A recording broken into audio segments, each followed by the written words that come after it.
सबसे बड़ा जो सन्यास है वो कर्म है। आप गीता में जाना, अध्याय 18 है, और अध्याय 18 का अगर आप देखोगे तो टाइटल है सन्यास, सन्यास के ऊपर है पूरा। और अगर मैं आपको संक्षेप में बताऊं, अगर आप सोचते हो कि पहाड़ पे चले जाना और सब कुछ त्याग देना सन्यास है, भगवान श्री कृष्ण ने ये बिल्कुल नहीं बोला।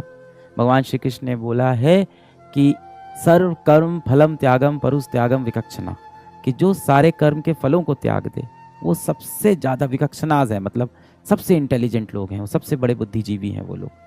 पर कर्म को त्यागने वाले बुद्धिजीवी नहीं होते। अपनी जड़ों को वापस मजबूत करो, अपने सच्चे दोस्तों को खोजो। सच्चा दोस्त कैसे पहचान में आएगा? वही आपका सच्चा दोस्त है जो आपके पैर पकड़ के आपको नीचे ना खींच रहा हो। आपका सच्चा दोस्त वही है जो आपके टूटे हुए पंख को आपके शरीर से वापस लगा रहा हो और आपकी उड़ने में मदद कर रहा हो। अब अगर वो दोस्त आपके लिए बहुत हंसी मजाक वाले रील्स आपको नहीं शेयर करता है, वो दोस्त अगर देखने में कूल नहीं दिखता है, कोई बात नहीं बेटा, ये चीजें जीवन में मायने नहीं रखती हैं। आपका सच्चा दोस्त वही है जो आपको आगे बढ़ने के लिए लगातार प्रेरणा दे रहा है। आपका सच्चा दोस्त वही है जो आपको बोल रहा है लगातार कि आप गलत कर रहे हो। इस तरह से आप जीवन में सही दिशा में नहीं जाओगे। और हमारी ये आदत होती है कि जो भी व्यक्ति हमारे बारे में बुरा बोलता है, हमें क्रिटिसाइज करता है, हम उससे दूर होना स्टार्ट कर देते हैं।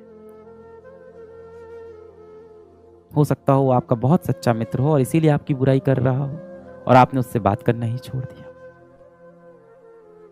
अपनी जड़ों को वापस मजबूत करो, ये सारी दिक्कतें वहीं से हल होंगी। आप सब तो डॉक्टर बनने वाले हो ना, बताओ कोई इंसान बीमार कैसे ना पड़े? बताओ हमें बीमारियां क्यों होती है? मैं बहुत बेसिक सवाल पूछ रहा हूं, आप सब तो डॉक्टर बनोगे। हम सबको बड़ी बड़ी बीमारियां से बचना है तो हम क्या करें? क्या बोलते हैं उसको, अपनी इम्यूनिटी को स्ट्रांग करें, है ना। हमारे जो शरीर के अंदर रक्षा होती है, जो हमारा शरीर खुद की रक्षा करता है, उस सिस्टम को हम और ज्यादा मजबूत कर लें, अपनी इम्यूनिटी को स्ट्रांग करें। दवा खाने से तो लोग सही नहीं होते, आपको भी पता है। तभी तो बोला जाता है prevention is better than cure.